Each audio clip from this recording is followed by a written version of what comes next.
Vamos agora para o procedimento em si. Vou direto para a minha tela, agora eu vou ficar basicamente sem aparecer, porque agora é a gente organizar os artigos na nossa cabeça. Deixa eu colocar aqui.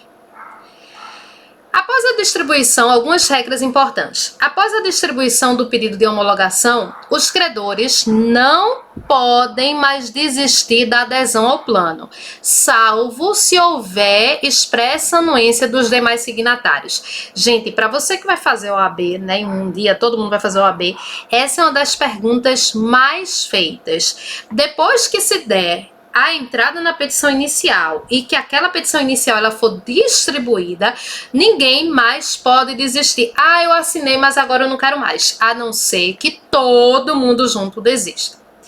A maior vantagem de se homologar a REST, eu já tinha dito a você. A sentença de homologação, ela vai se constituir em título executivo judicial. Essa é a maior vantagem. Não achem que a professora está colocando aqui artigo de lei desatualizado, não. A lei ainda faz referência ao CPC de 73. Bom, essa é a maior vantagem, né? Agora, obviamente, gente, mesmo que você não leve para o judiciário, como eu disse, ambas as partes podem exigir o cumprimento do acordo. Afinal de contas, é um acordo vinculante para elas. O que é que você tem que levar como documentação para homologação? Para homologação, além dos documentos previstos no artigo 162 foram esses aqui que a gente viu, né? A justificativa, o documento. Além disso, tem que dizer exposição da situação patrimonial do devedor, demonstração contábil relativa ao último exercício social e os documentos que comprovem os poderes dos subscritores para novar, transigir, relação completa dos credores e tudo mais. E aí vamos conversar um pouquinho sobre isso daqui. Deixa eu colocar o contrário, para a gente analisar. Percebam, você tem que expor, e esse ensinamento vai valer também para a recuperação judicial, você tem que expor para o juiz como está exatamente a situação da empresa. Qual é a sua situação patrimonial? Inclusive, isso tem a ver com o inciso 2º. Via de regra, a gente aprende lá em Empresarial 1 o seguinte, né? Os livros mercantis, aquilo que faz parte da escrituração da empresa, é secreto, é sigiloso. Mas, gente, esse não é o momento de se ter sigilo nem sobre dinheiro. Esse é o momento da empresa se desnudar perante o credor e perante o judiciário. E percebam, a empresa ela tem que ser muito fiel a essa transcrição da sua exata situação patrimonial. Obviamente, como a gente sabe, juiz nem tem expertise para tanto, nem precisa ter, de analisar contabilidade, né? Mas para isso ele nomeia peritos e aí os contadores. E vai ter, gente, que mostrar justamente qual é a sua relação de todos os credores. Quais são os credores que a empresa tem, qual é o valor devido a eles, uma relação completa de todos os valores, com todos os cálculos e tudo mais, conforme está no inciso 3º. Aí aqui eu coloquei passo a passo o procedimento para essa homologação. Em primeiro lugar, esse é um processo e, portanto, o que vai dar o seu start é uma petição inicial. Petição inicial essa, que vai ter essas peculiaridades que a gente falou, vai seguir os requisitos do CPC. Afora isso, não esqueçam que quando a petição inicial da recuperação extrajudicial for levada ao judiciário, ela precisa apresentar os requisitos do artigo 48, com as observações que fizemos na aula passada, certo? Então, você tem que startar o procedimento através de uma petição inicial. Me diz uma coisa, eu entro com a petição inicial de uma empresa que eu sou advogada sobre recuperação extrajudicial, uma empresa tal. Quem é, gente, o réu desse processo? Porque o autor é a empresa que eu estou advogando. Quem é o réu, hein? Professores credores? Não, não tem réu. Tanto na recuperação judicial quanto na extrajudicial são peculiaridades que esses processos possuem.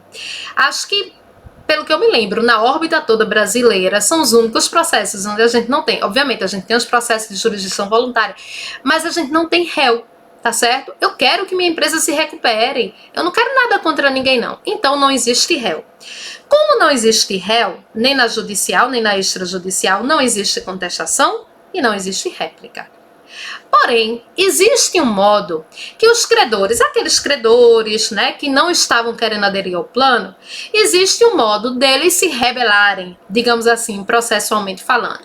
Artigo 164. Recebido o pedido de homologação do plano, o juiz vai ordenar a publicação do edital no órgão oficial em jornal de grande circulação nacional das localidades, convocando todos os credores do devedor para apresentação de impugnação ao plano de reste. Então preste atenção. Não existe contestação, mas os credores podem dizer, opa, não estou concordando com esse plano não, por isso, por isso, por isso. A forma dos credores se manifestarem, tá aqui, é através do que chamamos de impugnação, conforme disposto aqui no artigo 164, tá? Vamos aqui adiante.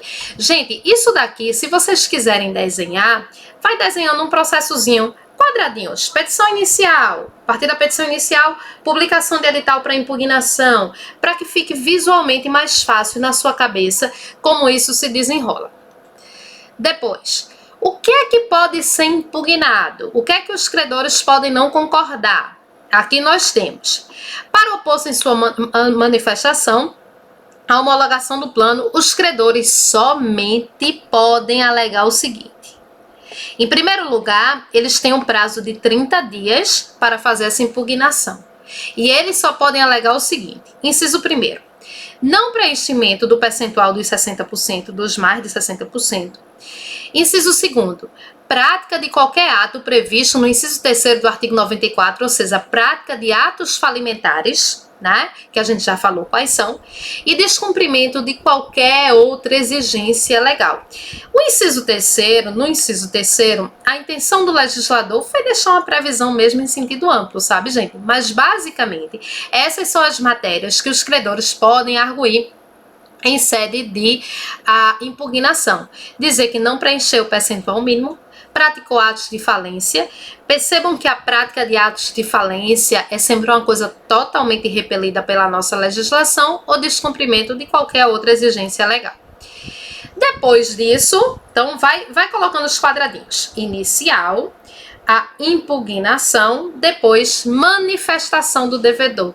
É o equivalente à réplica. Eu acabei de lhe dizer, tecnicamente não existe réplica. Isso daí não é réplica, porque réplica é algo que vai surgir a partir da contestação. Mas é uma coisa parecida, como se fosse uma réplica. Sendo apresentada impugnação, vai ser aberto o prazo de 5 dias para que o devedor se manifeste sobre impugnação. Depois disso, os autos vão ser concluídos imediatamente ao juiz para apreciação das impugnações e ele vai decidir em 5 dias acerca do plano de reste, homologando por sentença se entender se não implica na prática de atos previstos no artigo 130. E aí, nessa decisão do juiz, a gente tem duas possibilidades. Eu já tinha falado sobre isso com você na falência e vou reiterar aqui. Nos 3 grandes procedimentos de nossa lei, falência, recuperação judicial, recuperação extrajudicial, gente, nós não temos sentenças parciais. Não existe empresa meio falida, não existe empresa meio quebrada, meio em recuperação. Nos 3, ou a sentença vai ser sempre de procedência ou de improcedência, não tem sentença de meio termo. Se houver indeferimento do plano, havendo prova de simulação de crédito ou vício de representação dos credores, a homologação vai ser indeferida. Se eles mentirem que existia um crédito ali, dessa sentença cabe apelação. Na hipótese de não homologação do plano, o devedor ele pode, a qualquer momento, apresentar um novo pedido de recuperação extrajudicial. Tá certo? Isso aqui não faz uma coisa julgada material. Se as condições foram modificadas, se a situação for modificada, ele pode apresentar a qualquer momento um novo plano.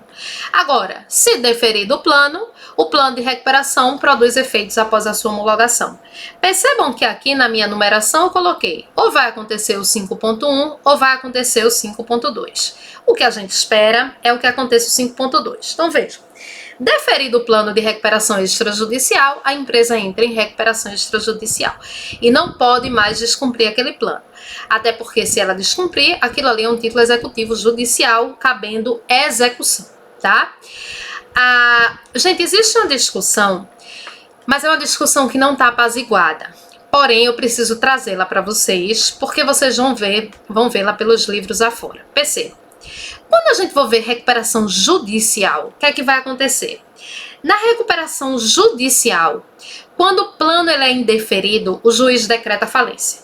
Indeferiu o plano, decretou a falência. Na extrajudicial, não tem dizendo isso na lei. Aí você vai ter autores que vão dizer assim: ah, se na judicial é assim, na extrajudicial também era para ser assim, em caso de indeferimento de plano. Você vai ter autores que vão dizer: não, se a lei quisesse que fosse igual, teria um artigo dizendo que era igual, tá? Então a gente não tem resposta para essa indagação, mas é isso que sabemos que existe no final das contas. Caso haja deferimento, a empresa entra em recuperação extrajudicial, não pode descumprir o plano, senão aquilo é um título executivo judicial. Caso o plano seja indeferido, cabe apelação, como a gente viu, e a qualquer momento a empresa, se mudarem as condições, pode reavivar aquele pedido do plano. Gente, recuperação extrajudicial basicamente é isso, é um assunto bem curtinho, são poucos os artigos, basicamente falamos de todos eles aqui para vocês, então estudem direitinho a matéria.